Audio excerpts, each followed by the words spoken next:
Teman-teman sekalian, pada malam ini kita akan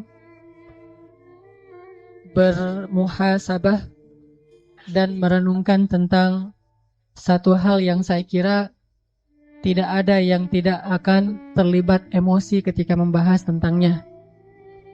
Satu tema yang bagi saya pribadi, tema yang sangat emosional.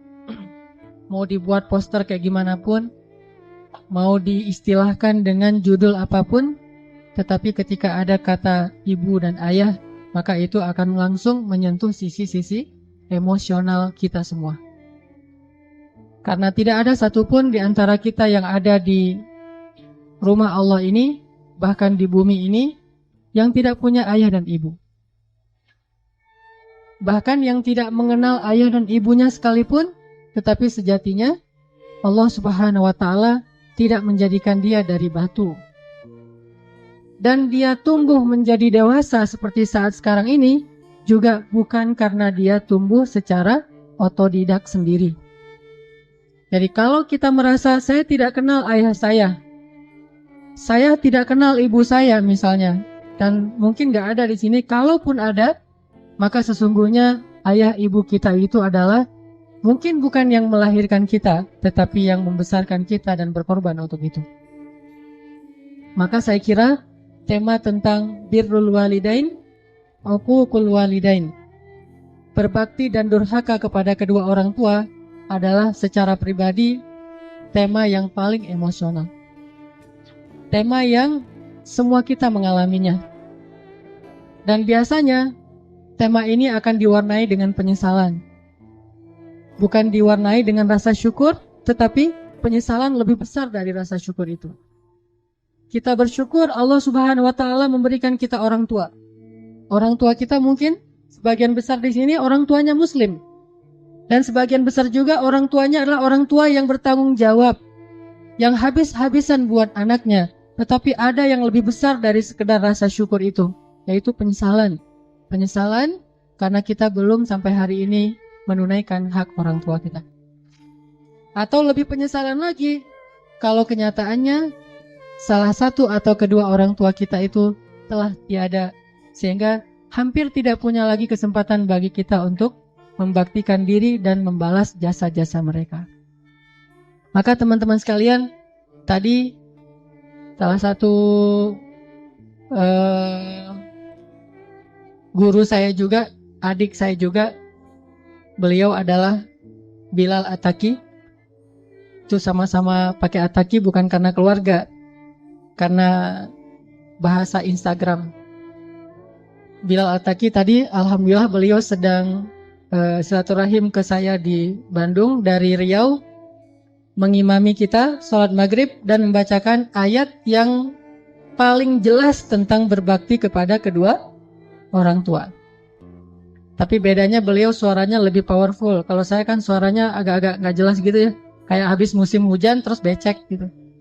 Kalau ini suaranya tuh padang pasir, panas dan gahar. Mudah-mudahan tetap membuat kita makin sadar gitu. Ternyata di dalam Al-Quran ayat tentang berbakti kepada orang tua itu luar biasa. Maka untuk itu teman-teman sekalian, mari kita hadirkan hati kita hadirkan perasaan kita buang dulu nih ego kita untuk sejenak aja. Kalau kita susah banget ngebuang ego di hadapan orang tua kita, maka hari ini orang tua kita tidak ada bersama kita sebagian besarnya. Coba buang dulu ego itu. Kita benar-benar memuhasabahi dan mentadaburi tentang tema orang tua ini dengan hati yang bersih. Buang semua rasa sakit hati tentang orang tua kita. Buang semua tentang unek-unek di dalam diri kita terhadap orang tua kita. Hari ini kita hanya ingin mencari tahu tentang betapa lemahnya, betapa zalimnya kita kepada orang tua kita, tanpa berbicara sedikit pun tentang kesalahan orang tua kita, karena emang itulah pantasnya. Allah Subhanahu wa Ta'ala sendiri tidak mengatakan di dalam ayat tadi tentang dosa orang tua, kesalahan orang tua. Murni Allah mengatakan tentang kewajiban anak dan dosa anak kepada orang tua. Untuk itu mari kita ulangi lagi tadi ayat yang dibaca di sholat maghrib. Silakan buka mushaf, baik mushaf yang lembaran ataupun yang ada di HP. Surat Al-Isra, surat 17, surat Al-Isra ayat 23. Kita baca bareng-bareng nih. Surat tentang orang tua kita. Surat Al-Isra, surat 17, ayat 23.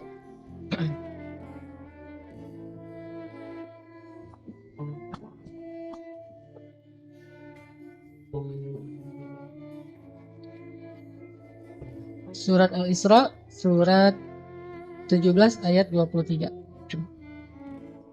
A'udzu billahi minasy syaithanir rajim. Silakan.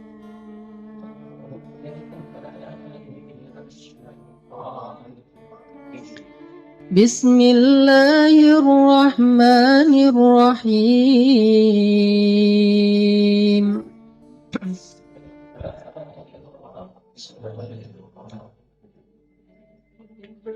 وَقَضَى رَبُّكَ أَلَّا تَعْبُدُوا إِلَّا إِيَّاهُ وَبِالْوَالِدَيْنِ إِحْسَانًا.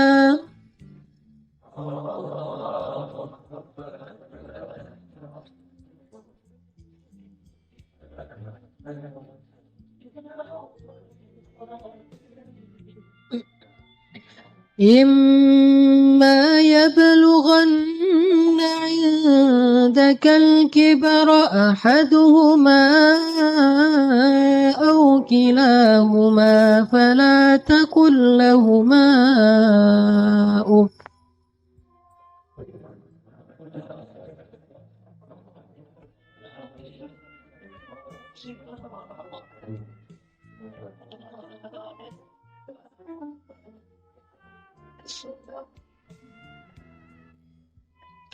إما يبلغن عندك الكبر أحدهما أو كلاهما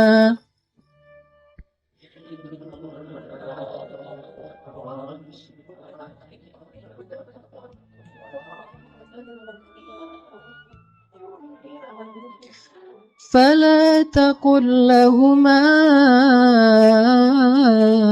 أف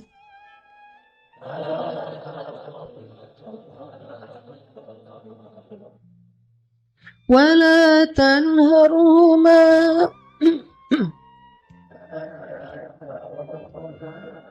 وقل لهما قولا كريما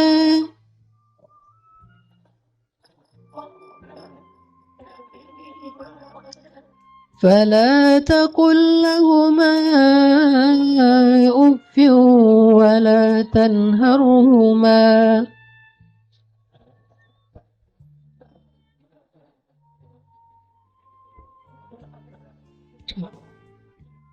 وقل لهما قولا كريما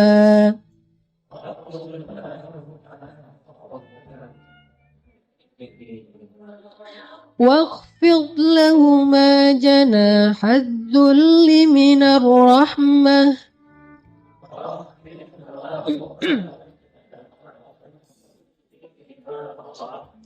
وقل رب ارحمهما كما ربياني صغيرا.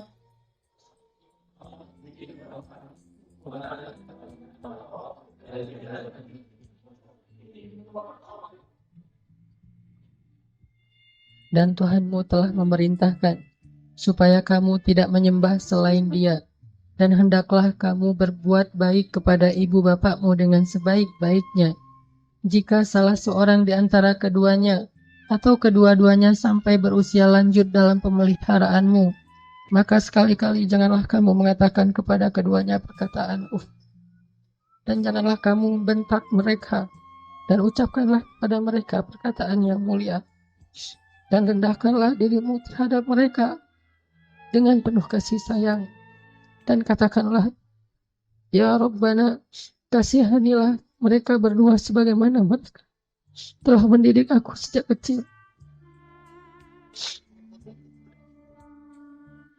Wa qur rabbirhamhuma kama rabbayani shaghira. Dan katakanlah, Ya Rabbi, kasihanilah mereka berdua sebagaimana mereka telah menyayangi dan membesarkan kami dari sejak kami masih kecil. Teman-teman yang dirahmati Allah Subhanahu wa taala, coba kita renungkan, coba kita hitung selama kita hidup dan sadar bahwa kita hidup bersama orang tua kita tinggal di rumah orang tua kita makan hasil jerih payah dari ayah kita, hasil dari masakan ibu kita yang kadang dia tidak bercerita bahwa ketika memasak ikan buat kita, dia kena minyak yang panas, dia terbakar, dia mungkin capek, subuh-subuh, malam dia kurang tidur karena merawat adik kita yang masih bayi, tapi sebelum subuh dia udah harus bangun dan mempersiapkan segala sesuatu untuk kita. Dan tidak pernah mengeluh sama sekali di hadapan kita. Bahkan dia tidak mau mengeluh ketika kita menyakiti perasaannya. Coba renungkan dengan jujur selama kita hidup bersama orang tua kita, berapa kali kita mengatakan uffin kepada kedua orang tua kita? Berapa kali kita bilang uff kepada ayah ibu kita? Padahal waktu itu ayah ibu kita belum merepotkan kita sama sekali.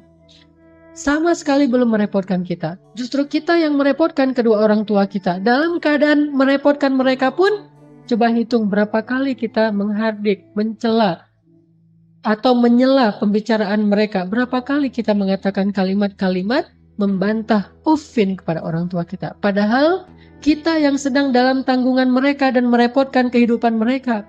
Merepotkan ayah kita, merepotkan ibu kita, tapi bisa-bisanya kita dalam keadaan kayak gitu mengatakan uffin kepada mereka berdua. Lalu bayangkan bagaimana kalau mereka yang suatu saat atau mungkin sekarang sedang agak sedikit mengganggu privasi kita, kenyamanan hidup kita, dengan mulai ada sedikit keluhan-keluhan, mungkin tulangnya mulai sering sakit-sakitan, mungkin dia sering harus dibawa ke rumah sakit, mungkin karena jarang dijenguk oleh anaknya, dia sering telepon, sering SMS, mungkin dia caper. Kalau dalam keadaan yang dia sudah semakin lemah, dan lemah itu hasil perjuangannya untuk kita, makanya akhirnya dia menjadi lemah, jadi sakit-sakitan, semua itu adalah bukti dari pengorbanannya untuk kita. Kalau dalam keadaan kayak gitu, maka akan seberapa sering lagi kita mengatakan uffin terhadap orang tua kita. Makanya Allah Subhanahu wa taala dengan tegas mengatakan, kalau keduanya dalam pemeliharaan kalian. Artinya apa? Sekarang berbalik. Dulu kalian berada dalam pemeliharaan mereka. Mereka sabar. Dulu kalian dalam keadaan pemeliharaan mereka, dalam keadaan ditanggung hidupnya oleh mereka, mereka tidak pernah mengeluh. Lalu ketika Allah membalik menguji kalian, gak lama, tidak selama ketika kalian dipelihara oleh mereka, apakah kalian akan sabar sesabar mereka? Maka Allah mengatakan, fala taqul lahuma uffin. Jangan pernah menyakiti perasaan mereka dengan mengatakan uffin. Teman-teman sekalian, coba hitung dalam sehari atau mungkin setahun ini sejak Ramadan kemarin, berapa kali kita bilang uff kepada orang tua kita? Kalau yang gak punya orang tua, berapa kali kita bilang uff semasa hidup orang tua kita? Terutama di masa-masa terakhir hidupnya, saat kita harus menanggung beban sakitnya, pengobatannya, lemahnya, dan berbagai macam masalah yang sedang Allah ujikan kepada mereka. Berapa kali kita bilang uff? Hitung itu, maka sebanyak itulah dosa-dosa kita kepada orang tua. Gak usah bilang durhaka yang besar, uff saja itu durhaka. Kenapa dianggap durhaka? Karena dosa besar itu tidak dilihat dari jenis dosanya, tetapi juga dilihat kepada siapa dosa itu dilakukan. Mengatakan uff kepada teman mungkin hanya dosa kecil, tetapi mengatakan uff kepada ayah kita, apalagi ibu kita, itu dosa yang tidak terhingga jumlah besarnya. Sampai Allah Subhanahu wa taala menggandeng perintah ini sama dengan perintah untuk mentauhidkan Allah Subhanahu wa taala. Coba kita renungkan, kita hitung. Sebanyak itulah kita akan coba untuk menghitung dosa-dosa kita. Sambil kita merenungkan, sambil kita menghitung, coba kita ulang-ulang ayat ini. Surat Al-Isra ayat 23. Bismillahirrahmanirrahim. Silakan.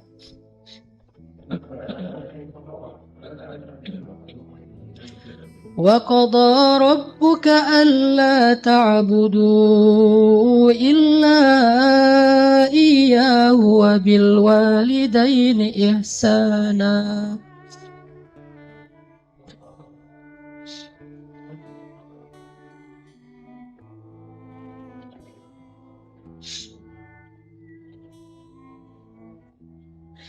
إما يبلغن عندك الكبر أحدهما أو كلاهما فلا تقل لهما أف.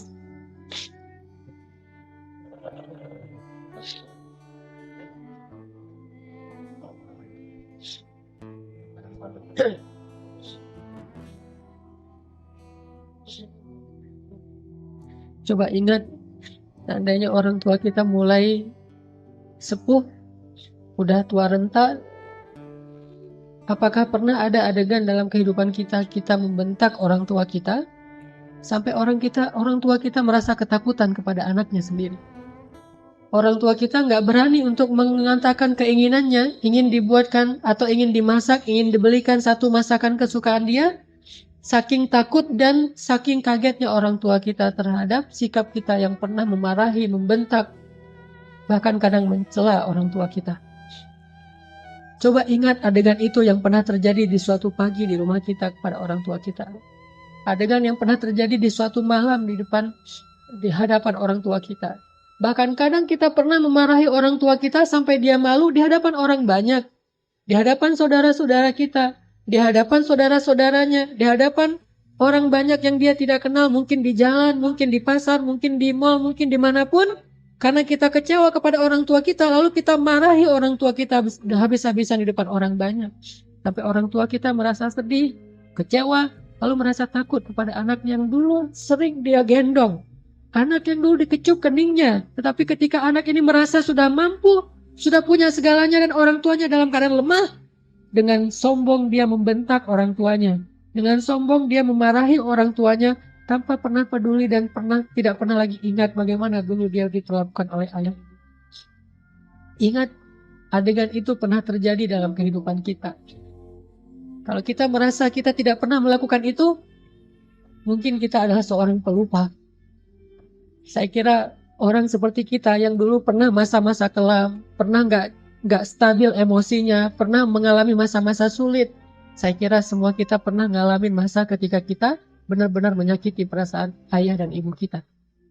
Kita buang semua jasa mereka, lalu kita mengatakan kalimat-kalimat yang seolah-olah kita adalah anak yang tidak pernah mendapatkan kebaikan dari orang tua kita. Ayah kita diam ketika dimarahi oleh kita, dan dia tidak pernah mengatakan, dulu kamu pernah seperti ini tapi saya sabar. Dulu saya habis-habisan berkorban untuk kamu. Saya korbankan semuanya. Saya siang malam mencari nafkah untuk kamu. Ayah kita tidak pernah mengatakan itu di hadapan kita. Dia tetap sabar menanggung semua ucapan-ucapan dan bentakan dari anaknya. Apalagi ibu kita. Apakah dia mengandung kita 9 bulan hanya untuk ketika kita lahir lalu membentaknya? Dia mengandung kita 9 bulan dalam kepayahan. Nggak bisa duduk, nggak bisa tidur, nggak bisa berdiri, jalan kemana-mana berat. Apakah hanya untuk melahirkan seorang anak yang congkak, sombong, yang kemudian membentak ibunya hanya karena kesalahan kecil yang dilakukan ibunya?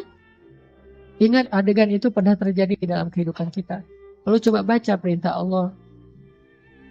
Sehingga pantas jika Allah Subhanahu wa Ta'ala sangat murka kepada anak sesoleh apapun dia, ahli tahajud sekalipun, tinggal di Masjidil Haram sekalipun, kalau dia durhaka kepada ayah ibunya, ini tidak ada nilainya di mata Allah Subhanahu wa Ta'ala. إما يبلغن عندك الكبر أحدهما أو كلاهما فلا تقل لهما أف.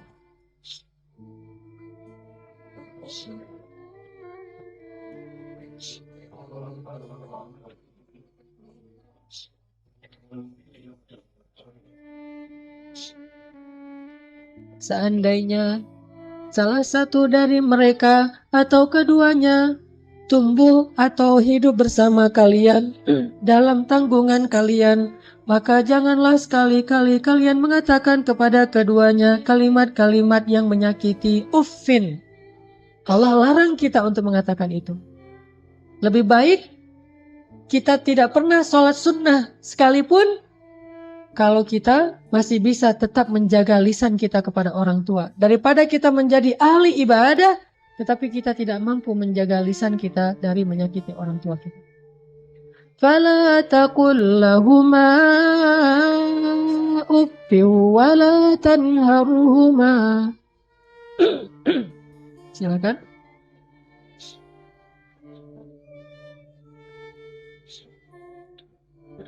فلا تقل لهما أف ولا تنهرهما.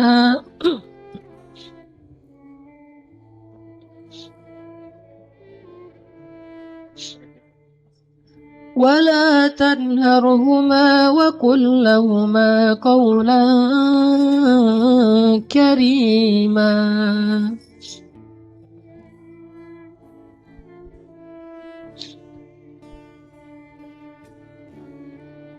فلا تقل لهما أف. Kalimat uf ini adalah kalimat ketika seorang anak tidak mau mendengar ucapan nasihat dari orang tuanya. Dia berpaling, maka itu adalah kalimat uf. Dia tidak mengabaikan apa yang diucapkan oleh orang tuanya adalah kalimat uf.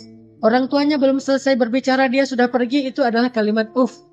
Orang tuanya memberikan usulan, tetapi bagi dia itu sesuatu yang tidak penting, maka itu kalimat uf. Semua kalimat mengabaikan yang menyakiti perasaan orang tua kita adalah kalimat uf. Sedangkan wala tanharhuma adalah kalimat seorang anak yang merasa lebih benar daripada orang tuanya. Kalimat sombong, kalimat yang seorang anak merasa lebih tahu daripada orang tuanya. Atau bisa jadi orang tuanya melakukan satu kesalahan kecil, lalu anaknya melarang orang tuanya melakukan kesalahan itu. Ibu, jangan malu-maluin saya di depan umum. Ayah nggak usah seperti itu. Melarang orang tuanya melakukan sesuatu yang menurut dia tidak pantas, itu termasuk wala tanharhuma. Jangan larang dia. Biarkan dia melakukan apa yang dia kehendaki selama itu bukan dosa besar. Bahkan apalagi urusan-urusan sepele di rumah tangga kita. Mungkin dia melakukan sesuatu yang gak berkenan bagi kita. Katakanlah misalnya dia memakai baju yang menurut kita tidak selalu pantas. Katakanlah dia beradab dengan adab yang tidak terlalu kita senangi. Jangan larang dia, tetapi ajaklah dia bicara yang baik-baik. Jangan pernah melarang dia melakukan sesuatu yang membuat dia merasa disalahkan. Yang membuat dia merasa sensitif. Karena semua itu masuk wala tanharhuma. Terus apa yang harus kita lakukan? Wa qul lahuma qawlan karima. Katakan kepada keduanya ucapan yang karim, ucapan yang mulia. Bagaimana ucapan yang mulia? Disertai dengan senyum dari anaknya, dengan suara yang lemah lembut, dengan tetap menjaga perasaan orang tuanya. Itulah qawlan karima. Tapi kalau kita mengucapkan kalimat yang paling benar sekalipun, bahkan tentang perintah Allah sekalipun, kita bilang kepada orang tua kita, atau kita larang orang tua kita dari berbuat satu kesalahan. Misalnya ibu kita membicarakan tentang orang lain. Dia menggibah. Karena dia tidak paham bahwa itu dosa, dia menggibah. Dia tidak pernah ngaji seperti kita. Karena gak punya waktu sebanyak kita. Dia sibuk mengurus kita. Suatu saat dia menggibah tentang saudaranya, tentang keluarga, tentang orang lain. Maka jangan larang dia dengan cara yang membuat dia merasa sakit hati. Membuat dia merasa tersinggung. Walaupun dia salah dan kita yang benar. Kita mengatakan kalimat yang baik, yaitu kalimat yang ibu jangan menggibah orang lain. Ibu itu dosa besar dan seterusnya. Yang membuat dia sedih, itu termasuk wala tanharhuma. Terus apa yang harus kita katakan? Katakan qaulan karima. Pilih kalimat yang paling baik yang bahkan belum pernah kita ucapkan semasa hidup kita. Bahkan kepada pacar kita, istri kita, suami kita, orang yang paling kita cintai pun kita belum pernah katakan kalimat sebaik itu. Katakan itu kepada orang tua. Mereka lebih berhak dapat kalimat yang terbaik dari anaknya. Siapa suami kita? Sehingga kita memilih kata-kata yang paling santun untuknya. Tapi kita tidak menyedekahkan kata-kata itu untuk orang tua kita. Siapa istri kita? Pengorbanan apa yang sudah diberikan istri kita? Dia hanya datang dalam kehidupan kita karena melihat situasi kita, melihat diri kita, melihat kepribadian kita, hasil dari perjuangan orang tua kita. Harta kita yang sudah mapan, pekerjaan kita yang sudah jelas, kemudian penampilan kita yang menarik. Semua ini hasil pengorbanan orang tua kita, lalu istri kita mengambil manfaat darinya. Siapa dia untuk kita lebih dahulukan daripada ayah ibu kita? Apalagi orang yang bukan siapa-siapa dalam kehidupan kita. Tidak ada hubungan apapun selain pertemanan, yang kemudian kita menyebutnya sebagai kekasih kita. Apakah dia lebih berhak mendapatkan qaulan karima daripada ayah ibu kita? Makanya Allah mengatakan, wa qul lahuma qaulan karima. Selalu tersenyum ketika berbicara kepada orang tua kita. Bahkan dalam kondisi ketika kita tidak nyaman perasaannya. dalam kondisi kecewa sekalipun, dalam kondisi tersinggung sekalipun, kita berhak untuk tersinggung, tetapi kita tidak berhak untuk mengekspresikannya di hadapan orang tua kita. Wajar manusia tersinggung, wajar manusia kecewa, tetapi kita tidak berhak sama sekali mengekspresikan kekecewaan itu di hadapan orang tua kita. Kenapa? Allah katakan, wa qul lahuma qawlan karima wa la tanharhuma. Jangan tunjukkan rasa tidak senang kalian kepada mereka. Apalagi kalau orang tua kita sudah mulai pikun. Banyak kesalahan yang dia akan lakukan. Dia datang kepada kita, kita punya budaya di keluarga bersama istri kita dan anak-anak kita. Dia datang dan melakukan hal-hal yang tidak sesuai dengan budaya di rumah kita. Kalau ayah kita seorang laki-laki yang perokok misalnya, maka dia merokok di sembarang tempat, lalu dia tidak pakai asbak, dia buang puntung rokoknya, atau mungkin debu dari rokok itu di mana-mana. Karena kita merasa bahwa rumah kita tidak punya budaya seperti ini, kita marah kepada orang tua kita. Tetap jangan marahi dia. Wala tanharhuma. Jangan cela dia. Jangan marahi dia, kata Allah SWT. Walaupun dia melakukan kesalahan sekalipun. Ibu kita juga demikian. Mungkin dia sering tersinggung dengan menantunya, yaitu pasangan kita. Dengan suami kita, dengan istri kita. Tetap walaupun ibu kita yang salah, jangan kita menghardik dia. Wala tanharhuma. Tetapi kita minta istri kita, suami kita untuk lebih bersabar kepada mertuanya. Walaupun yang salah adalah mertua. Itu yang Allah maksud. Wala tanharhuma. Jangan pernah. Jangan abaikan apa yang dia ucapkan. Jangan cela dia walaupun dia berbuat kesalahan. Tetapi wa qul lahuma qawlan karima. Ucapan yang paling baik. Yang sekali kita ucapkan, membuat hati orang tua kita merasa bahagia dan senang. Orang tua kita memang kadang butuh nafkah dari anaknya. Tetapi itu bukan yang terpenting bagi mereka. Memang kadang mereka telepon kita di akhir bulan meminta dikirimin uang. Tetapi itu bukan yang inti dalam kehidupan mereka. Yang paling mereka rindukan dari anaknya adalah ketika anak itu bisa datang, mencium tangan orang tuanya, tersenyum kepada orang tuanya, diam ketika orang tuanya bicara, sangat santun terhadap orang tuanya, melebihi santunnya dia kepada seorang yang paling dia hormati di antara manusia, kepada seorang ustadz yang dia kagumi, kepada seorang atasan yang dia hormati, kepada seseorang yang dia segani karena kebijaksanaannya, karena kearifannya, maka orang tua jauh lebih penting dari mereka semuanya. Maka teman-teman sekalian, coba kita renungkan, ternyata jelas sekali ayat ini mengajarkan cara kita berbakti kepada orang tua, kepada ibu kita, kepada ayah kita. Tapi ada yang bagi saya luar biasa setelahnya. Ada kalimat di ayat 24 yang kita coba baca. وَاخْفِضْ لَهُمَا جَنَاحَ الذُّلِّ مِنَ الرَّحْمَةِ. Silakan.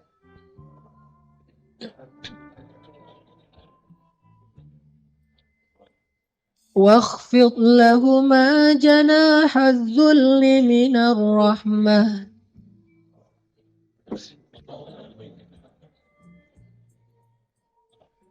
وَقُلْ رَبِّ ارْحَمْهُمَا كَمَا رَبَّيَانِي صَغِيرًا.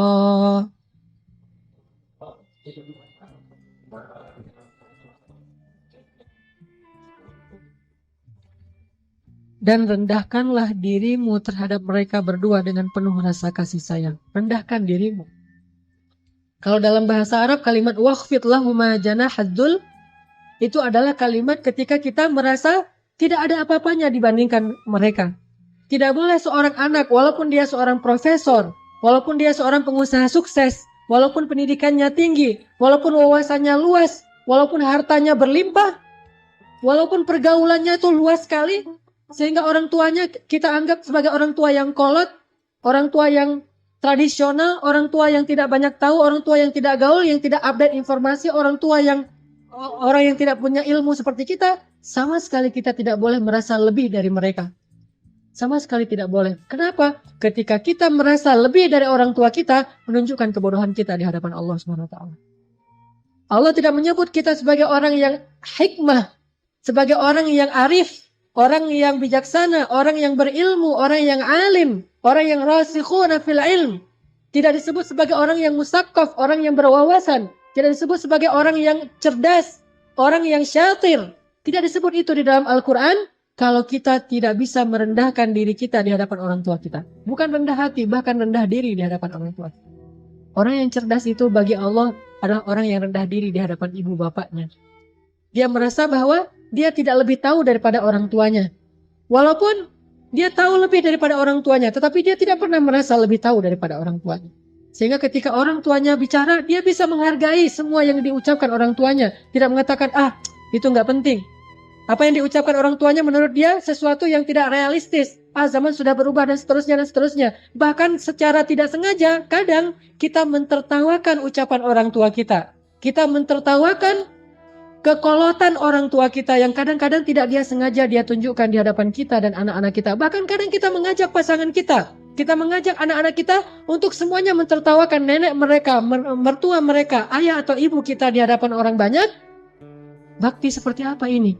Seorang anak kepada ayahnya dan kepada ibunya. Ketika kita sama-sama bersama keluarga kita, anak kita yang udah pintar megang gadget, istri kita yang di tangannya selalu ada HP. Sementara kita juga sibuk dengan pekerjaan kita. Apa yang ada di tangan ibu kita? Foto anaknya, foto kita ketika kita masih kecil. Dia rindu masa-masa ketika dia bisa memeluk anaknya yang sudah lama tidak memeluknya. Tapi dalam situasi kayak gitu, kita mentertawakan orang tua kita. Siapa kita? Apakah kita menjadi seperti sekarang ini tanpa pengorbanan dari mereka? Maka Allah mengatakan, waqfid lahuma janahadzulli minar rahmah. Rendahkan dirimu di hadapan orang tuamu beserta dengan kasih sayang. Rendahkan diri dengan kasih sayang. Bahkan kalau kata Nabi, ketika ada seorang laki-laki yang menawarkan diri untuk berjihad bersama Rasulullah, Rasulullah bertanya, apakah ibumu masih hidup? Dia mengatakan, ya Rasulullah, ilzam rijlaiha.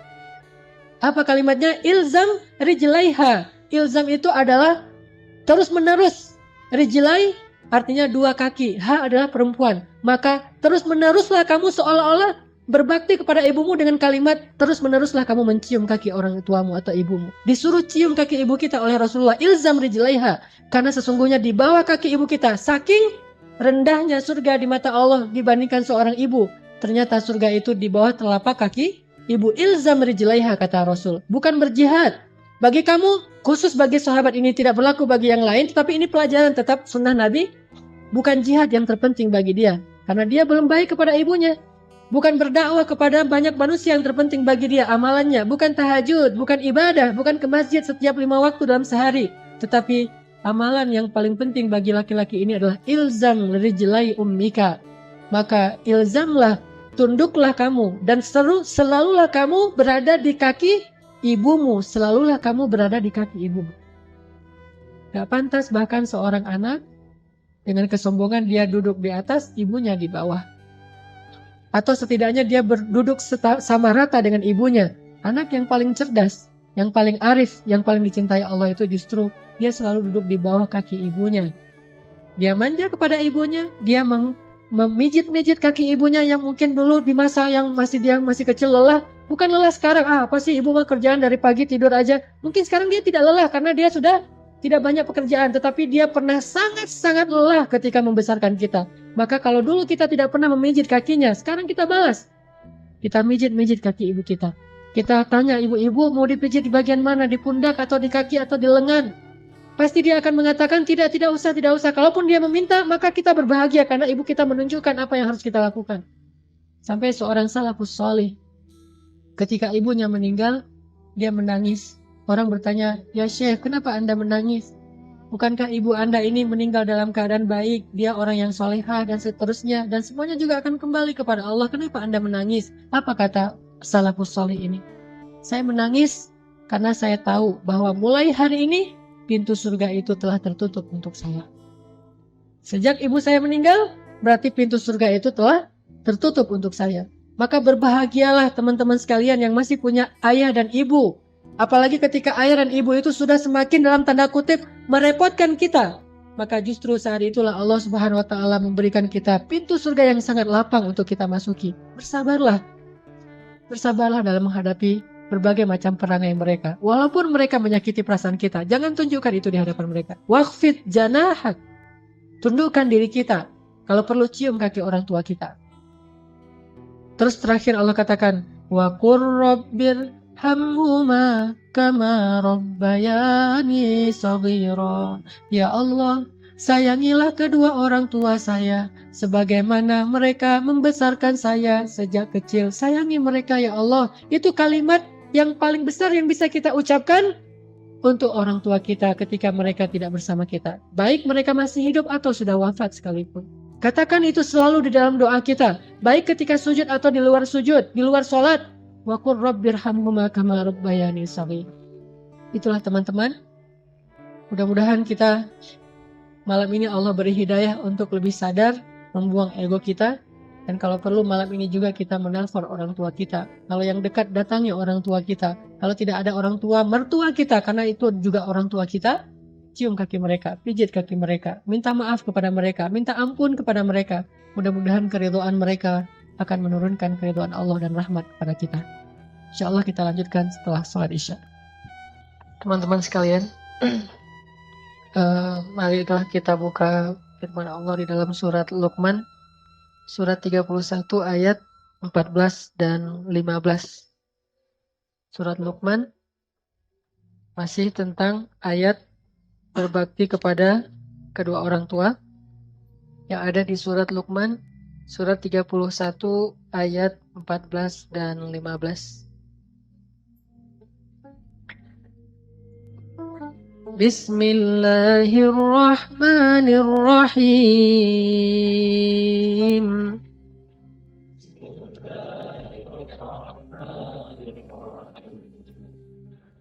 ووصينا الإنسان بوالديه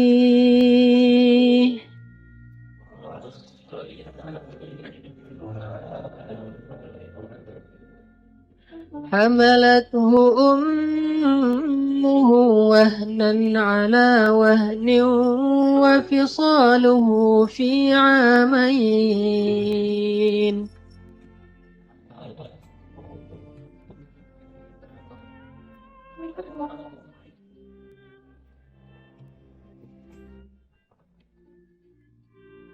أن اشكر لي ولوالديك إلي المصير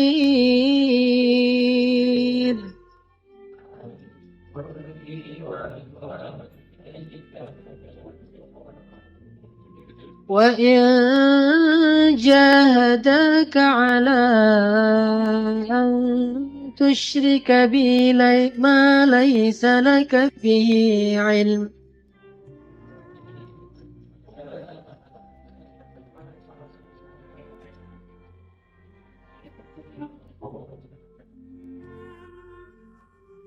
على أن تشرك بي ما ليس لك به علم فلا تطعهما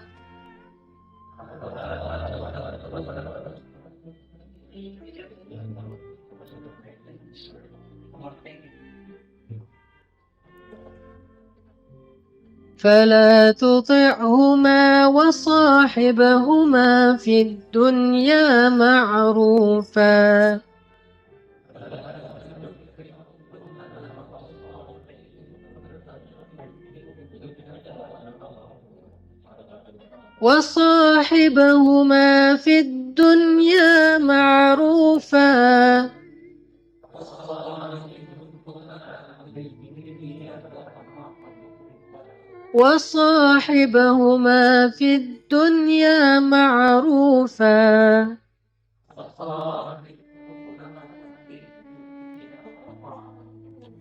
وصاحبهما في الدنيا معروفا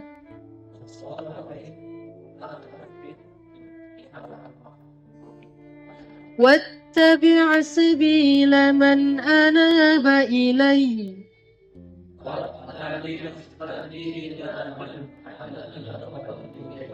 ثم إلي مرجعكم فأنبئكم بما كنتم تعملون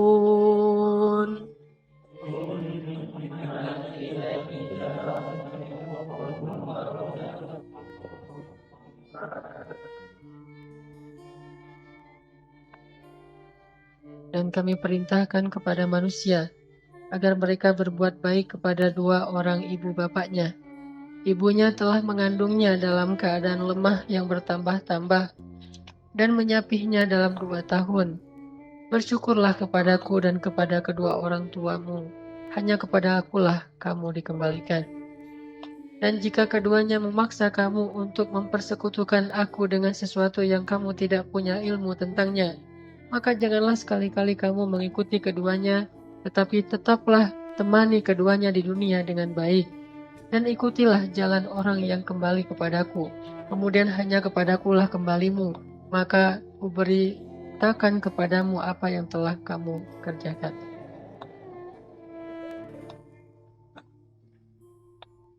Teman-teman sekalian, di dalam ayat 14, Allah Subhanahu wa Ta'ala menyinggung sedikit sekali tentang jasa ibu kita kepada kita.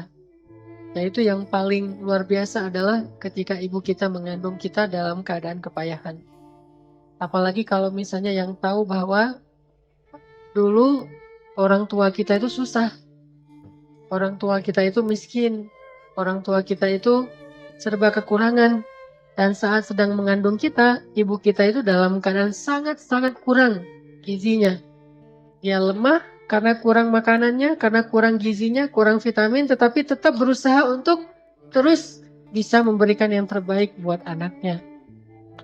Tetap berusaha untuk berikhtiar. Bahkan dia menjaga dirinya agar jangan sampai karena kesalahannya terus bisa berakibat kepada anaknya. Bisa membuat kita cacat. Kalau ibu kita nggak jaga makan, mungkin kita bisa cacat. Kalau ibu kita nggak menjaga pola hidupnya, mungkin kita nggak akan normal. Intinya orang tua kita sejak mengandung kita itu udah berkorban untuk kita, terutama ibu kita. Dan nggak lepas juga dari pengorbanan ayah kita. Udah gitu menyapi di sini mulai dari sejak menyusui sampai selesai disapi. Ini artinya bahwa Allah Subhanahu wa Ta'ala ingin mengingatkan kita sebagai anak, jangan lupa kepada jasa orang tua. Dan bentuk ingatnya jasa orang tua itu adalah bentuk syukur kita kepada mereka. Apa kata Nabi? Man la yashkurun nas la yashkurullah. Siapa yang tidak bisa bersyukur kepada manusia atau berterima kasih kepada manusia, maka dia tidak bisa bersyukur kepada Allah. Jadi kalau kita ingin bersyukur kepada Allah, maka kita salah satu bentuknya adalah bersyukur kepada manusia. Dan orang yang paling berhak untuk kita syukuri nikmatnya adalah ibu dan ayah kita. Bersyukurlah kepada mereka, lalu kepada Allah Subhanahu wa Ta'ala pastinya, maka Allah Subhanahu wa Ta'ala akan menambahkan nikmat kepada kita. Arti bersyukur, setidaknya kita mengakui bahwa orang tua kita itu berjasa dalam hidup kita. Karena dalam syukur itu ada 3 rukun syukur. Ada 3 syarat syukur. Kalau 3 syarat ini tidak terpenuhi, maka kita tidak disebut orang yang bersyukur. 1, i'tiraf. I'tiraf itu artinya mengakui. Orang tidak disebut bersyukur kepada Allah kalau dia mengaku bahwa nikmat ini hasil jerih payah dirinya sendiri. Hasil kreasinya sendiri. Hasil kehebatan dia, bukan dari Allah. Ini nggak bersyukur. Walaupun dia bilang Alhamdulillah. Tetapi kalau dia nggak mengatakan hadza min fadli rabbi seperti kata Sulaiman, ini anugerah dari Allah bukan karena saya. Seperti kata Zulkarnain, maka itu baru disebut bersyukur, i'tiraf. Maka bersyukur kepada orang tua, berarti kita mengakui bahwa orang tua kita sangat berjasa kepada kita. Kalau kita melupakan itu, kita mengabaikan itu, kita mendelete, kita menghapus semua kebaikan orang tua kita dalam sejarah hidup kita, maka kita sudah kurang 1 rukun syukur, disebut tidak bersyukur kepada orang tua. Dan itu durhaka. Yang kedua rukun syukur itu selain i'tiraf adalah tahaddus bin ni'mah. Kita membicarakan nikmat itu. Dan salah satu bentuk membicarakan nikmat atau tahaddus bin ni'mah kalau kepada Allah itu adalah dengan menampakkan nikmat itu di hadapan orang banyak. Sebagaimana Utsman bin Affan memakai pakaian yang baik, pakaian yang baru, pakaian yang rapi. Lalu ditanya oleh orang-orang di sekitarnya, ya Utsman, kenapa kamu suka sekali memakai pakaian-pakaian yang bagus? Kata Utsman, sesungguhnya Allah seandainya memberikan nikmat kepada hamba, maka Allah suka untuk kalau hamba itu menampakkan nikmat Allah, memperlihatkan nikmat Allah. Tidak menyembunyikan nikmat Allah. Dan itu bentuk tahaddus bin ni'mah.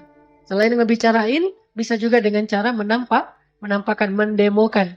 Nah, bentuk syukur kita kepada orang tua kita, tahaddus bin ni'mahnya adalah kita harus membicarakan tentang jasa orang tua kita, ibu kita, dengan pasangan kita, kita bicara dengan istri kita, suami kita, tentang ibu kita, tentang ayah kita. Dan itu sangat-sangat pantas untuk dibicarakan. Atau kita tunjukkan bahwa ini hasil dari perjuangan ayah dan ibu saya. dalam bentuk mendemokan kasih sayang mereka dalam kehidupan kita. Terus yang ketiga, rukun syukur itu adalah tasrif fi mardhatillah. Membelanjakan nikmat itu kepada hal yang diridhoi oleh Allah. Berarti kalau bersyukur kepada ibu dan ayah kita gunakan semua kebaikan yang telah diamanahkan oleh orang tua kita terhadap hal-hal yang disukai dan disenangi oleh orang tua kita. Sehingga kalau orang tua kita, ibu kita mengandung kita, menyusui kita, memberi kita vitamin sampai kita menjadi sehat, IQ kita bagus, kita cerdas, lalu semua itu membuat kita menjadi sombong, bahkan mencela orang tua kita, ini tidak masuk rukun syukur, tidak tasrif fi mardhatillah, tidak membelanjakan nikmat itu kepada hal yang diinginkan oleh pemberinya. Maka kalau kita sadar bahwa kita dapat semua jasa dari orang tua kita, kemudian kita mengekspresikannya dalam bentuk demo kehidupan kita, maka yang terakhir adalah kita mencoba untuk menggunakan semua potensi baik dan nikmat itu ke dalam hal-hal yang diridhoi oleh orang tua kita. Ini syukur, kata Allah. Terus di ayat 15 Allah katakan, kalau keduanya memaksa kamu, jahadak. Memaksa itu ada yang dengan cara baik. Kalau dengan cara baik itu namanya bukan maksa, membujuk. Yang namanya memaksa itu dengan cara yang tidak baik, dengan membentak, dengan memukul, dengan mengancam. Siapa yang diancam dan disakiti oleh orang tuanya sendiri? Ibrahim. Qala araghibun anta an alihati ya Ibrahim. Hai Ibrahim, kenapa kamu benci sekali dengan Tuhan-Tuhanku ya Ibrahim? La illam tantahi la arjumannak wahjurni maliya. Kalau kamu nggak berhenti ya Ibrahim, aku rajam kamu. Gimana dirajam? Diikat di pohon kurma, kemudian dilemparin rame-rame sama dengan batu. Ya Ibrahim, kalau kamu tidak berhenti, aku rajam kamu. Atau pergilah kamu, terusir dari negeri Irak sejauh-jauhnya. Apa kata Ibrahim? Ibrahim berkata, Qala salamun alaik. Ini teladan kita, Nabi Ibrahim. Qala salamun alaik. Salam. Kalimat yang baik kepada ayahnya yang udah mengancamnya, yang udah menyiksanya, yang udah membakarnya, lalu mengusirnya. Dalam keadaan terusir dari rumahnya, dari negerinya bersama istri tercinta Sarah. Ibrahim mengatakan, Salamun alaik ya abati. Salam bagimu hai abati, semoga ayah selamat, semoga ayah selamat. Ya abati, lima ta'budu ma la yasma' wa la yubsir wa la yughni anka syai'a. Masih menggunakan bahasa yang karimah, bahasa yang lembut. Ya abati. Dalam bahasa Arab, memanggil ya abi itu sudah lembut. Tetapi ini lebih lembut dari ya abi, yaitu ya abati. Ya abati. Padahal ayahnya memanggil Ibrahim bukan ya bunayya, bukan anakku tersayang, tapi ya Ibrahim. Panggilan yang kasar sekali. Lalu ancaman yang sangat luar biasa, diusir, disakiti, disiksa, termasuk diserahkan kepada Namrud untuk dibakar. Ayahnya memfitnah Ibrahim, tetapi panggilannya, Ya abati, inni akhafu an yamassaka azabun minar rahman. Wahai ayahku tersayang, aku khawatir ayah nanti akan diazab oleh Allah karena dosa-dosa ini. Wahai ayahku, dengan panggilan yang lembut. Ketika diancam dia mengatakan, Qala salamun alaik. Salam. Semoga ayah tetap selamat. Semoga ayah selamat. Kemudian, Qala salamun alaik. Sa'astaghfiru laka rabbi innahu kana bi hafiya. Ya Allah ampunkanlah ayah saya. Ya Allah ampunkanlah ayah saya. Terus mendoakan ayahnya. Wa a'tazilukum. Terpaksa aku harus meninggalkan kalian dengan apa yang kalian sebah dan aku akan menghadapkan diriku kepada Allah. Gak sama sekali menyakiti perasaan ayahnya. Gak sama sekali mengatakan ya kafir. Padahal ayahnya seorang penyembah berhala, bahkan yang membuat berhala itu untuk disembah. Lalu mengajarkan kaumnya cara menyembah berhala buatannya sendiri. Azal. Kenapa dia tidak mengatakan wahai orang yang paling kafir? Yang lain kafir, kamu yang paling kafir. Kamu yang membuat Tuhan-Tuhan palsu. Lalu kamu mengajarkan ritual cara menyembah Tuhan palsu. Kamu juga ikut memimpin menjadi imam mereka dalam menyembah Tuhan yang palsu. Ya kafir. Tidak. Ya abati salamun alaik. Wahai ayahku tersayang, keselamatan bagimu. Sa'astaghfirulaka rabbi. Aku akan meminta ampun untukmu, wahai ayah. Dia pergi meninggalkan ayahnya dengan sedih. Bukan sedih karena berpisah saja, tetapi sedih belum bisa membawakan hidayah untuk ayahnya. Inilah seorang anak yang paling berbakti pada orang tua. Makanya kata Allah, wa in jahadak. Mungkin kita datang ke Masjid Al-Latif. Orang tua kita curiga. Yang dulunya anak saya pulang kuliah langsung pulang ke rumah. Yang dulunya anak saya kalau saya telepon lagi di mana, lagi jalan sama temennya. Sekarang dia sering pulang malam gara-gara ngaji di masjid. Yang pengajiannya ayah kita atau ibu kita belum tahu seperti apa. Mereka takut dengan berbagai macam isu di televisi, apalagi habis kejadian di Paris dan seterusnya, dengan munculnya ISIS dan seterusnya.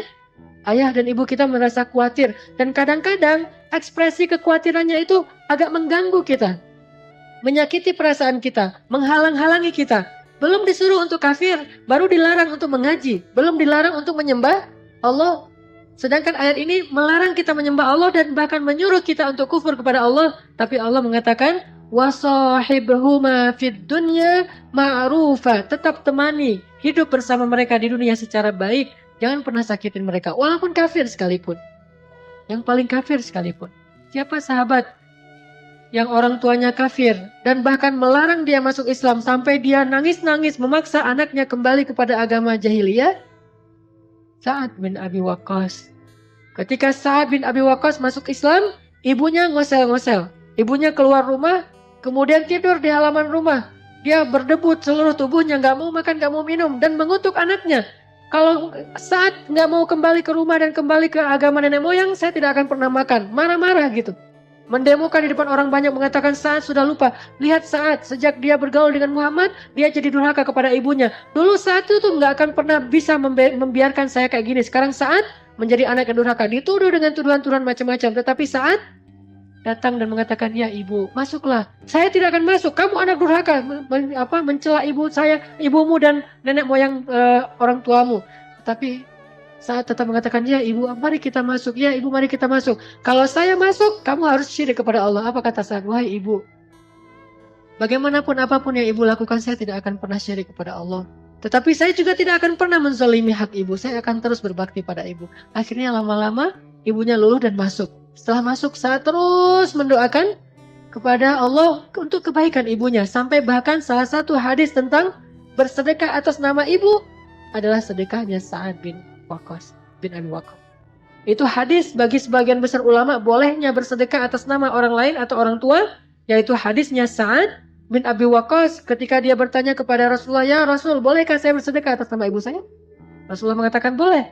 Lalu Ibnu Qayyim Al-Jauziyah memperluas bab ini menjadi, kalau begitu boleh dengan amal yang lain selain sedekah. Boleh sedekah, boleh sholat, boleh amal-amal sholat yang lain termasuk puasa-puasa sunnah. Semua amalan sunnah menurut Ibnu Qayyim Al-Jauziyah boleh diniatkan atas nama orang tua kita. Walaupun sebagian kecil ulama mengatakan ini tidak bisa. Tetapi hadisnya jelas, Sa'ad bin Abi Waqqas saking berbaktinya Sa'ad kepada ibunya. Bahkan ibu yang kafir sekalipun. Tetapi akhir ceritanya alhamdulillah dengan seizin Allah, ibunya kemudian mendapatkan hidayah. Begitu juga dengan Abu Bakar As-Siddiq.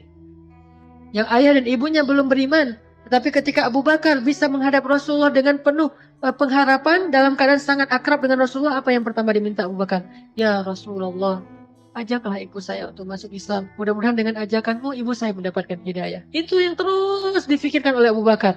Karena bakti seorang anak yang paling besar kepada orang tuanya adalah membawa hidayah ke dalam hati orang tuanya.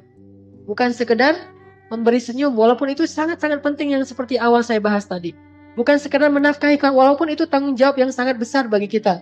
Tetapi ada yang lebih penting dari semua itu adalah membawa hidayah kepada keluarga kita. Ayah dan ibu kita dengan doa, dengan akhlak, dengan kesabaran, dengan kesantunan kita kepada orang tua kita. Sehingga orang tua kita akan bertanya, di mana kamu ngaji wahai anak? Nak, kamu ngaji di mana? Kenapa akhlak kamu sudah berubah menjadi jauh lebih baik sekarang? Sudah makin bagus, sudah semakin indah, semakin berbakti pada orang tua. Maka kita mengajak orang tua kita untuk sama-sama mengaji dan belajar tentang agama Allah. Teman-teman sekalian, ada satu hadis penting nih dari Rasulullah SAW tentang berbakti pada orang tua. Kata Nabi, siapa yang ingin dipanjangkan umurnya dan diluaskan rezekinya, hendaklah ia berbakti kepada kedua orang tua dan menyambung silaturahim. Siapa yang ingin dipanjangkan umurnya, dilapangkan rezekinya, hendaklah berbakti kepada orang tua dan bersilaturahim. Bersilaturahim kita tahu, menyambung yang terputus. Lalu berbakti kepada orang tua. Ternyata berbakti kepada orang tua kita itu adalah syarat untuk diberikan umur yang panjang. Arti umur yang panjang bisa umur benar-benar Allah tambah secara durasi waktu. Bisa berarti umur kita yang panjang itu artinya kehidupan kita itu sangat bahagia sepanjang hidup. Tidak ada yang sia-sia. Karena orang yang pendek umur dalam bahasa Arab itu artinya orang yang hidup lama tetapi tidak ada kebaikan. Umur yang panjang, rezeki yang lapang.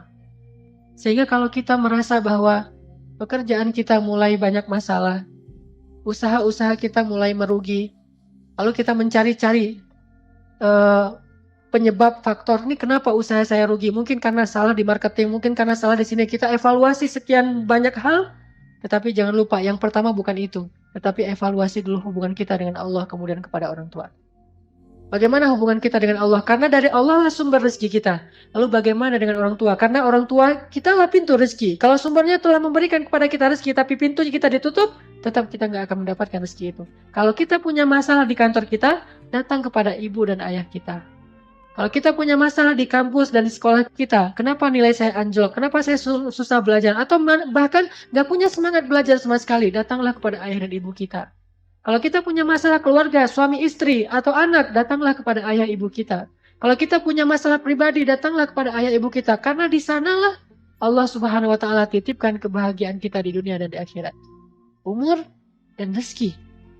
Apapun masalah kita, datang dulu kepada orang tua sebelum kita mengevaluasi hal-hal yang lain. Sebelum kita mengevaluasi cara belajar kita, atau les kita, atau pekerjaan kita, atau karir kita, atau kesalahan-kesalahan kita yang lain yang sifatnya teknis, yang pertama yang harus kita evaluasi adalah bagaimana hubungan kita dengan orang tua kita. Udah berapa lama kita tidak datang kepada orang tua kita? Udah berapa lama kita tidak telepon orang tua kita? Termasuk masalah jodoh sekalipun. Kalau orang tua kita belum meridhoinya, atau orang tua kita meminta jatah waktu, maka niatkan itu sebagai bentuk mungkin adalah bakti kita kepada orang tua kita yang terakhir sebelum kita nanti akan terbelah hati kita dengan pasangan kita. Dikasih waktu sebulan, 2 bulan, setahun, 2 tahun untuk lebih banyak berbakti kepada ibu dan ayah kita sebelum hati kita terbagi dengan orang yang kita cintai. Itu kesempatan kita. Maka turuti keinginannya. Kalaupun kita ingin agar lebih cepat, maka percepatlah pernikahan kita itu tanpa menggores hati orang tua kita. Tidak akan berkah pernikahan yang disertai dengan rasa tidak ridho dari orang tua kita. Mungkin dia tetap akan menjadi saksi atau akan menikahkan kita, tetapi tidak dengan kelapangan dada. Ridho orang tua itu luar biasa. Ada masalah sedikit, pertama sholat, karena kita memperbaiki hubungan dengan Allah. Kedua, telepon ayah dan ibu kita.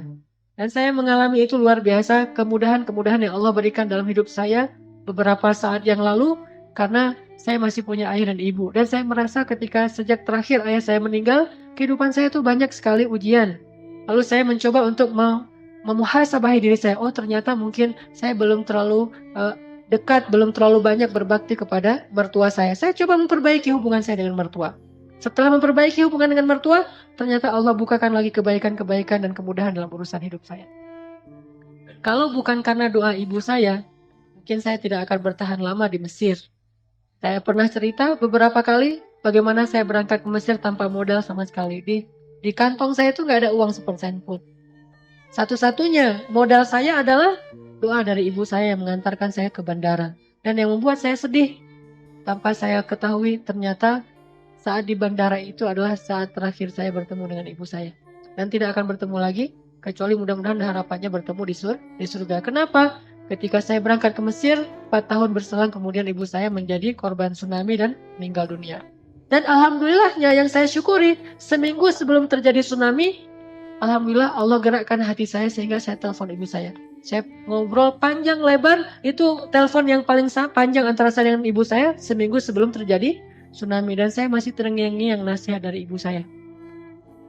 Di sini ada adik saya, dia tahu hari-hari terakhir, saat subuh terakhir bagaimana keadaan ibu saya yang beliau biasanya tuh habis sholat subuh itu cuma berdoa sebentar kemudian sibuk dengan urusan rumah. Tapi hari itu alhamdulillah habis sholat subuh ibu saya tidak berhenti berzikir. Terus sampai terjadi gempa. Dari azan subuh sampai jam 9 kurang lebih terjadi gempa, beliau dalam keadaan terus berzikir dan alhamdulillah meninggalnya dalam keadaan tenggelam atau kena tsunami, dan itu salah satu meninggal yang mendapatkan pahala syahid. Tapi ada hal yang perlu saya ambil pelajaran di sini.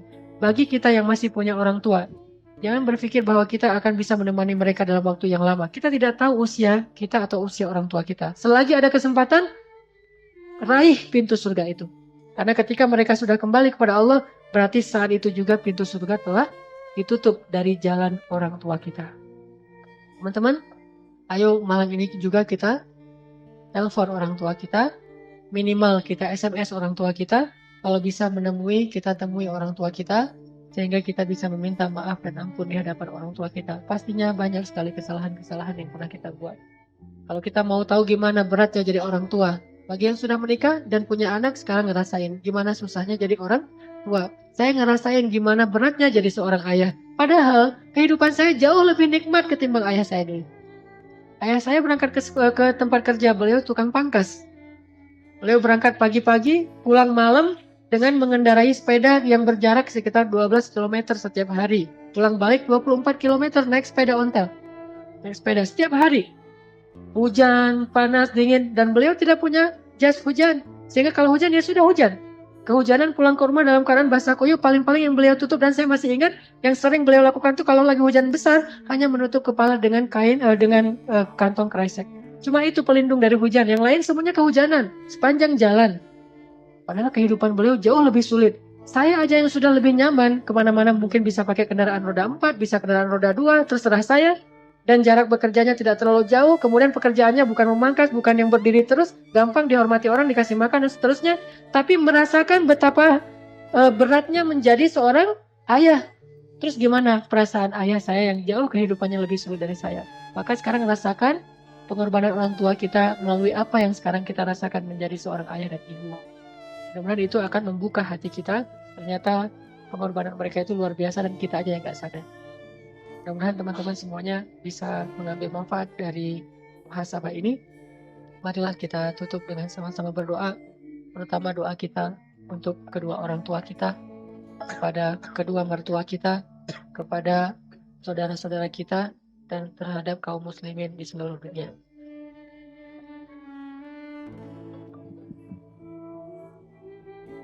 Dan juga di sini ada saudara kita yang sedang sakit orang tuanya, yaitu Bapak Haji Undang Misdan bin Sukarta, sedang dirawat di Rumah Sakit Boromeus dalam keadaan sedang sakit keras. Mudah-mudahan Allah Subhanahu wa taala meringankan, mengangkat, menyembuhkan penyakitnya, lalu memberikan pahala dengan ujian sakit ini berupa ampunan dosa dan diangkat derajatnya dan diberikan kesabaran baik bagi beliau maupun bagi keluarganya. A'udzu billahi minasy syaithanir rajim. Bismillahirrahmanirrahim. Alhamdulillahi rabbil alamin. Alhamdulillahi rabbil alamin hamdan yuwafi ni'amahu wa yukafi'u mazidah. Ya Rabbana lakal hamdu kama yanbaghi li jalali wajhikal karim wa 'azimi sultanik. Alhamdulillah, segala puji bagi Allah. Alhamdulillah, atas limpahan nikmat Allah. Alhamdulillah, atas nikmat hidayah. Alhamdulillah, atas nikmat iman. Alhamdulillah, atas nikmat Islam. Alhamdulillah, atas nikmat taubah. Alhamdulillah, atas nikmat hijrah. Alhamdulillah, atas nikmat Al-Quran. Alhamdulillah, Atas nikmat ibadah, alhamdulillah. Atas nikmat keluarga, alhamdulillah.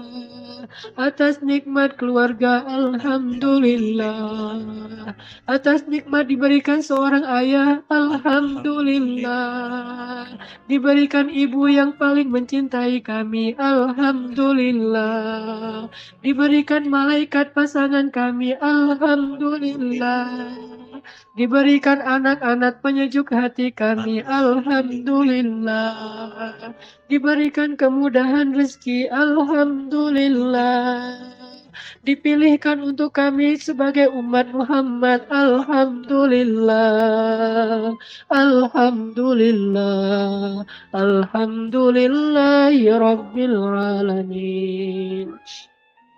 اللهم اغفر لنا ذنوبنا يا الله اغفر لنا ذنوبنا يا الله اغفر لنا ذنوبنا يا الله Ya Ghaffar, betapa banyak dosa kami ya Allah, betapa banyak kesalahan kami ya Allah, betapa sering kami melakukan maksiat di hadapan-Mu ya Allah.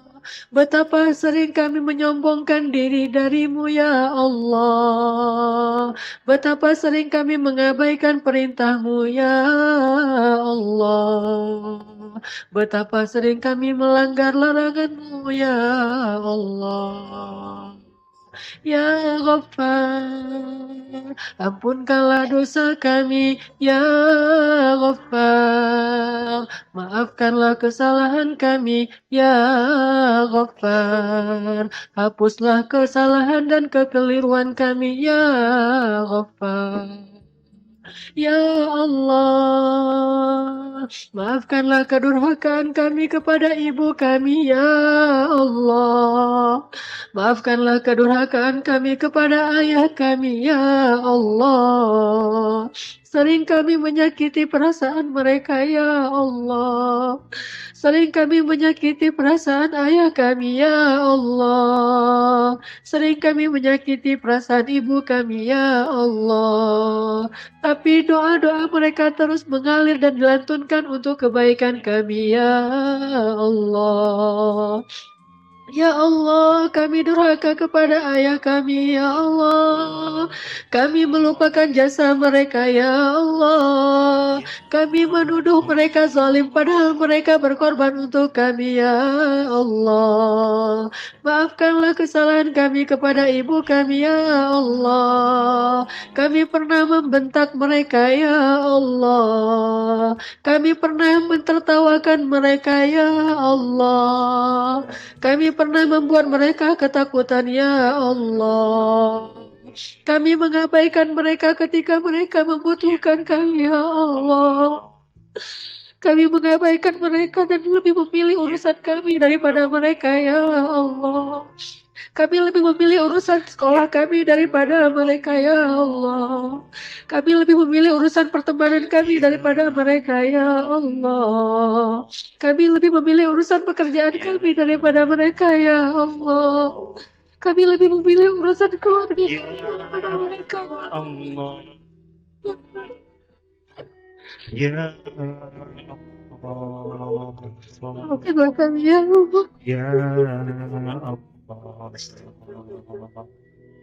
Ya Allah. Kami memilih kesenangan kami, Ya Allah. Kami pura-pura sibuk padahal kami tidak terlalu sibuk, Ya Allah. Kami pura-pura tidak ada waktu padahal kami punya banyak waktu luang untuk hal lain, Ya Allah. Kami membiarkan mereka sakit sendiri dan hanya dirawat oleh seorang pembantu, Ya Allah. Kami hanya menelpon dari kejauhan dan tidak mendatangi mereka ketika mereka butuh kami, Ya Allah. Ya Maafkan kami, Ya Allah. Bahkan ketika mereka wafat kami tidak datang untuk mensalati mereka, Ya Allah. Ya Ketika mereka wafat kami tidak memandikan mereka, Ya Allah. Padahal ketika nafas terakhir mereka hembuskan hanya kami yang mereka ingat, Ya Allah. Ya Allah, ya Allah, Ya Allah, Allahumma ighfirli waliwalidayya waliwalidayya waliwalidayya Rabbi ighfirli waliwalidayya waliwalidayya waliwalidayya Ya Allah, ampunkanlah dosaku dan kedua orang tuaku ya Allah. Wali walidayya ya Allah. Wali walidayya ya Allah. Rabbi ighfirli ya wali walidayya wali walidayya warhamhuma kama rabbayani shaghira. Mari kita ucapkan doa ini bersama-sama. Rabbi ighfirli wali walidayya wali walidayya. Ingat wajah ibu kita. Wali walidayya. Rabbi ighfirli ingat wajah ayah kita. Wali walidayya. Ingat wajah ibu kita. Wali walidayya. Rabbi ighfirli wali walidayya. Ingat ketika kita menyakiti perasaan mereka. Ingat ketika kita mengucapkan kata-kata yang menghardik mereka. Ingat ketika kita mengacaukan mereka. Ingat ketika kita menzalimi hak mereka. Wali walidayya wali walidayya warhamhuma ya Allah warhamhuma ya Allah warhamhuma ya Allah warhamhuma ya Allah warhamhuma ya Allah warhamhuma ya Allah warhamhuma ya Allah. Kirimkan doa kita kepada orang tua kita yang telah meninggal dunia, kepada orang tua kita yang sangat merindukan doa kita di dalam alam kubur mereka. Kirimkan doa kita untuk orang tua kita, ayah dan ibu kita yang sekarang berada di dalam alam barzakh. Mereka sangat butuh doa-doa dari kita. Wali walidayya wali walidayya wali walidayya. Ayo kita doakan bersama-sama. Rabbil firli wali walidayya wali walidayya wali walidayya Rabbil firli wali walidayya. Mudah-mudahan doa kita akan menaikkan derajat orang tua kita. Mudah-mudahan doa kita akan membahagiakan orang tua kita di kuburnya. Mudah-mudahan doa kita akan menggugurkan dosa-dosa orang tua kita. Wali walidayya wali walidayya wali walidayya warhamhuma ya Allah warhamhuma ya Karim warhamhuma ya Rahim warhamhuma ya Rabbal Alamin Rabbil firli wali walidayya wali walidayya wali walidayya warhamhuma ya Allah warhamhuma ya Karim warhamhuma ya Rahim kama rabbayani saghira.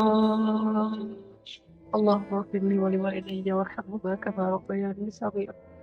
Rabbana hab lana min azwajina wa dzurriyyatina qurrata a'yun waj'alna lil muttaqina imama.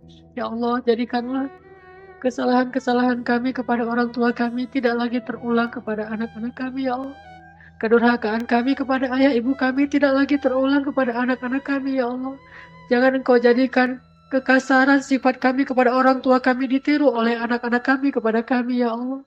Anugerahkanlah kepada anak-anak kami, kepada kami anak-anak yang berbakti kepada kedua orang tuanya ya Allah. ربنا آتنا في الدنيا حسنة وفي الآخرة حسنة وقنا عذاب النار. سبحانك اللهم وبحمدك أشهد أن لا إله إلا أنت أستغفرك وأتوب إليك. Assalamualaikum warahmatullahi wabarakatuh.